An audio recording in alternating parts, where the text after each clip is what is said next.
நம்ம தாத்தா இருந்த காலத்துல, பாட்டி இருந்த காலத்துல என்ன நிலைமை இருந்ததோ அந்த சமூக நிலைமை இப்ப இல்லை.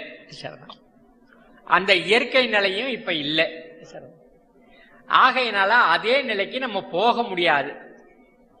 ஆனா அந்த கொள்கைகளை, தத்துவங்களை நம்ம கையில எடுத்துக்கிட்டோம்னா இன்னைக்கு இருக்கிற நிலைமைக்கு தகுந்தாற் போல நம்மள மாற்றிட முடியும்.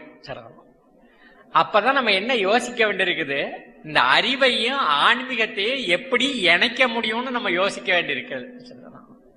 தத்துவத்தை பத்தி பேசுவது ஆன்மீகம். ஒரு செயலை எப்படி செய்வதுன்னு கண்டுபிடிக்கிறது அறிவியல். அறிவியலையும் ஆன்மீகத்தையும் ஒன்றிணைத்தால் மட்டும்தான் சமுதாயம் முன்னேற்றத்தை நோக்கி போகிறது. அறிவியல் மட்டும் தனியாக இருந்தால், ஆன்மீகம் இல்லாம அறிவியல் மட்டும் இருந்தா அது கொலை மட்டும்தான் செய்யும்.